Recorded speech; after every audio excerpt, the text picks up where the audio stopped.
A história da religião é o estudo de como a humanidade passou, ao longo dos séculos, de uma compreensão teológica e mítica das crenças para uma investigação racional, histórica e comparativa das religiões.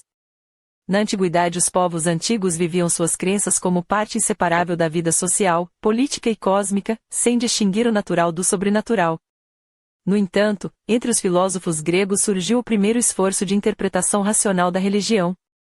Essa fase foi o primeiro passo para um estudo racional da religião, embora ainda sem caráter histórico sistemático. Durante a Idade Média, o estudo da religião foi completamente dominado pela teologia. Tanto no cristianismo quanto no islamismo, entendia-se a história das religiões como a história da salvação, uma sequência orientada pela vontade divina que conduzia da criação à redenção. A religião era analisada apenas à luz da revelação, e não como fenômeno humano autônomo. Não havia ainda um estudo histórico das religiões, mas sim uma teologia da história, voltada à confirmação da fé. Com o Renascimento e o surgimento do humanismo, o interesse pela antiguidade levou estudiosos a analisar textos e mitos de outras culturas sob um ponto de vista filológico e histórico. A redescoberta das civilizações orientais e antigas abriu caminho para a percepção de que a religião assume múltiplas formas e significados. Nos séculos 17 e 18, o Iluminismo aprofundou esse olhar crítico e racional. Filósofos como Voltaire, David Hume e Edward Gibbon passaram a ver a religião como um produto da imaginação, do medo e da necessidade moral do homem. A fé deixou de ser explicada apenas pela revelação e passou a ser entendida como um fenômeno natural da razão e das emoções humanas. O século XIX marcou o nascimento da história das religiões como disciplina científica.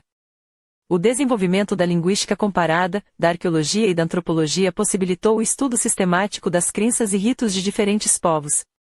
Friedrich Max Müller, pioneiro da ciência comparada das religiões, buscou encontrar nas línguas e mitos antigos as raízes comuns da experiência religiosa. Autores como Edward Tylor, James Frazer e Emily Durkheim analisaram a religião como fenômeno social, psicológico e cultural, procurando explicá-la por meio de leis naturais e evolutivas. A religião passou a ser compreendida como uma manifestação universal da humanidade, sujeita à transformação histórica, e não mais como um dom sobrenatural.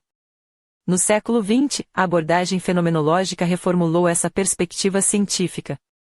Rudolf Otto, em O Sagrado, mostrou que a religião não pode ser reduzida à psicologia ou à sociologia, pois ela expressa uma experiência fundamental do ser humano diante do mistério e da transcendência.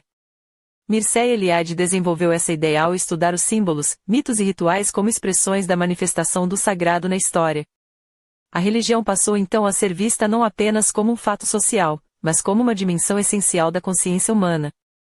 Essa corrente fenomenológica e simbólica buscou compreender o sentido da experiência religiosa, respeitando sua linguagem própria e seu caráter simbólico. Nos séculos XX e XXI, a história das religiões tornou-se um campo interdisciplinar que reúne filosofia, antropologia, arqueologia, psicologia e teologia. A história da religião, portanto, revela a trajetória do pensamento humano desde a fé mítica até a investigação racional e simbólica do sagrado. Ela mostra como a humanidade passou a refletir sobre sua própria religiosidade, transformando o objeto da crença em objeto de conhecimento, e fazendo da religião não apenas um caminho para os deuses, mas também um espelho da própria condição humana.